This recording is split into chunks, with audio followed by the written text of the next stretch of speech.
Hello. हमारा आज का टॉपिक है स्प्लाइसिंग।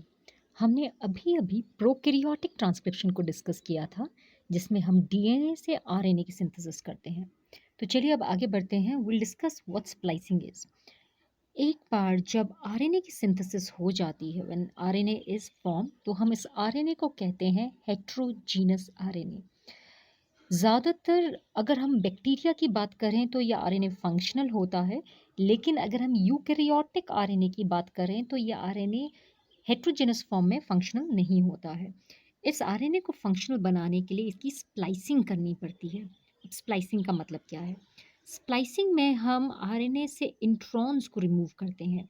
इंट्रॉन्स का मतलब होता है इंटरवीनिंग सीक्वेंसेस, यानी कि डीएनए के वो हिस्से जो आरएनए में आ जाते हैं जिनका कोई फंक्शन नहीं है, जो प्रोटीन नहीं बना सकते, इनको हम इंट्रॉन्स कहते हैं।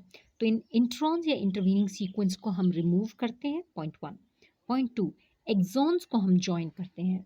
एक्सॉन्स का मतलब होता है डीएनए का वो हिस्सा जो प्रोटीन बना सकता है, जो प्रोटीन सिंथेसिस करने में मदद कर सकता है, उसे हम एक्सॉन कहते हैं। ये आरएनए में प्रेजेंट होता है। Third, capping. हम गुआनोसिन का एक स्पेसिफिक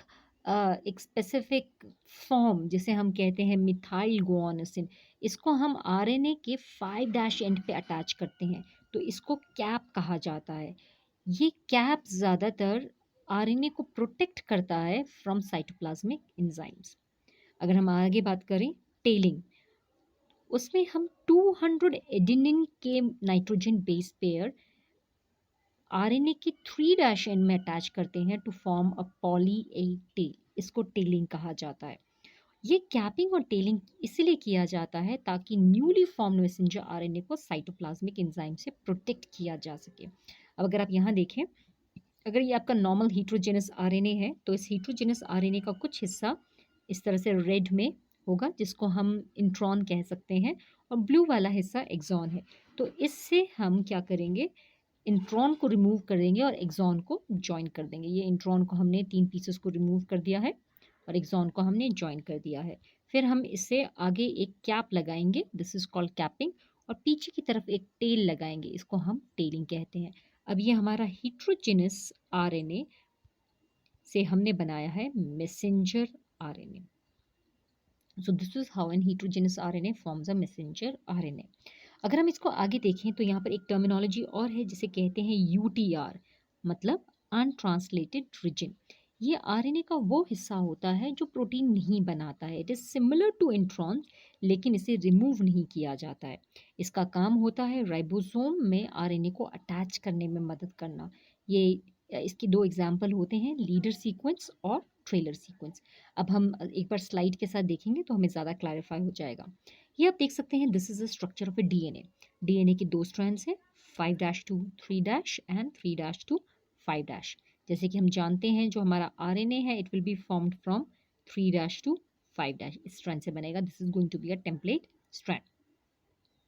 तो अगर हम आगे बात करें तो हमारे पास डीएनए से हमने बनाया है प्री मैसेंजर आरएनए, या हम जिसको कहते हैं हीट्रोजिनस आरएनए, एचएनआरएनए, राइट। सो आगे डिस्कस करते हैं इस प्री मैसेंजर आरएनए और हीट्रोजेनस आरएनए में। आप देख सकते हैं ये रेड कलर के हिस्से, जिनको हम इंट्रॉन कहते हैं, इनकी ज़रूरत नहीं होती है, डीएनए में भी प्रेजेंट होता है, तो इसको रिमूव कर दिया जाता है in the final messenger RNA, right. और ये आप देख सकते हैं ग्रीन कलर के एक्सॉन्स, ये प्रोटीन सिंथेसिस करते हैं, तो इन तीनों को जोड़ दिया जाता है in the final messenger RNA. तो हमारा पहला स्टेप था इंट्रॉन को रिमूव कर देना, हमारा दूसरा स्टेप था एक्सॉन्स को अटैच कर देना इन दिस फॉर्म। तो ये हो गया हमारे दो स्टेप। तीसरा, हमारे 5' एंड पे हम एक कैप लगाते हैं। ये कैप होती है मिथाइल गुआनोसिन की कैप। मिथाइल guanosine की cap, it's a very specific type of nucleoside. It will protect the RNA. और 3' एंड पे हम ये पॉली ए टेल लगाते हैं, ये देख सकते हैं आप, पॉली ए टेल, ये भी इसको प्रोटेक्ट करता है। इसके अलावा 5' एंड और 3' एंड दोनों पे ही ब्लू कलर का जो रीजन है, इसे कहा जाता है UTR, untranslated region, leader sequence और ये ट्रेलर सीक्वेंस। ये राइबोसोम में अटैच करने में मदद करता है for the RNA in the next process, जिसे हम ट्रांसलेशन कहते हैं। सो दिस इज़ हाउ, और ये फाइनली आपका मैसेंजर आरएनए से पॉलीपेप्टाइड बन जाता है, और जिससे बाद में घुमा घुमा कर हम प्रोटीन सिंथेसिस करेंगे।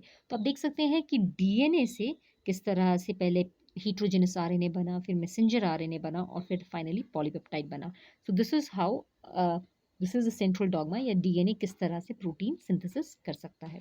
अगर हम आगे देखें, this is also very common and very simple example of splicing. आप देख सकते हैं इसमें आरएनए में this is the primary RNA transcript या हेटेरोजेनस आरएनए, राइट। इस हेटेरोजेनस आरएनए में इंट्रॉन है जिनको हम रिमूव कर देंगे, और इसमें 3 एक्सॉन है, एक्सॉन 1, एक्सॉन 2 एंड एक्सॉन 3। इन तीनों एक्सॉन्स को हमने जब ज्वाइन कर दिया है तो ये हमारा बन जाता है मैसेंजर आरएनए। इसके अलावा मैसेंजर आरएनए में एक्सॉन्स के अलावा 5 डैश पे मिथाइल गुआनोसिन कैप होगी, और 3 डैश पे पॉली ए टेल होगा। अगर आप थोड़ा सा नीचे देखें तो यहाँ पे भी अनट्रांसलेटेड रीजन है, और यहाँ पे भी यूटीआर यानी कि अनट्रांसलेटेड रीजन है। सो दिस इज कॉल्ड स्प्लाइसिंग। ये सिर्फ यूकैरियोट्स में होता है, प्रोकैरियोट्स में नहीं होता है। यहाँ भी देख सकते हैं कि किस तरह से ये 2 एक्सॉन्स हैं।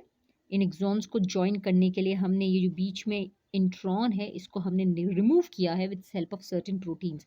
इन प्रोटीन्स को हम कहते हैं soluble nucleo ribo nucleo proteins.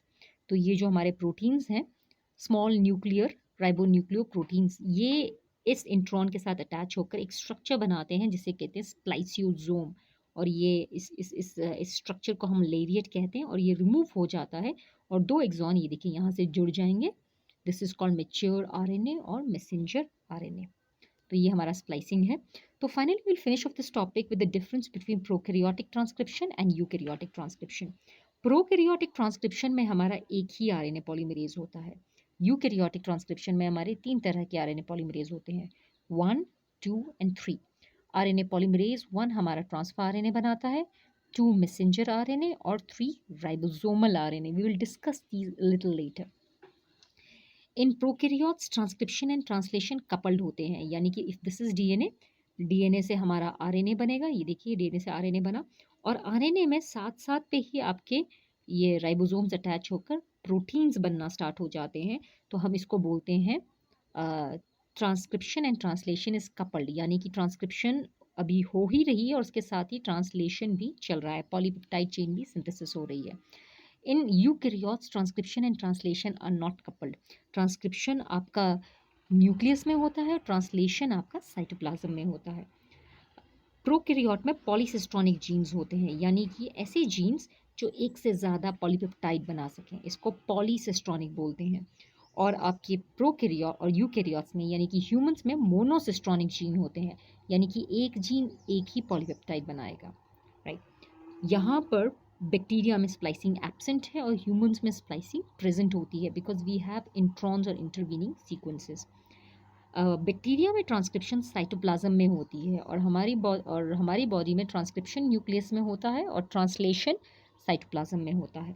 एक फाइनल टर्म सिस्ट्रॉन। सिस्ट्रॉन वो जीन है जो एक सिंगल पॉलीपेप्टाइड बनाता है, दैट इज कॉल्ड सिस्ट्रॉन। जैसे कि एक प्रोटीन है haemoglobin. Haemoglobin is made up of 4 polypeptide, polypeptide 1, polypeptide 2, polypeptide 3 and polypeptide 4। ये 4 पॉलीपेप्टाइड से बनता है। ये एक पॉलीपेप्टाइड एक सिस्ट्रॉन बनाएगा, तो इसको 4 को बनाने के लिए हमें 4 सिस्ट्रॉन चाहिए। सो this is called a cistron. तो आज के लिए हम इतना ही करेंगे। Have a nice day.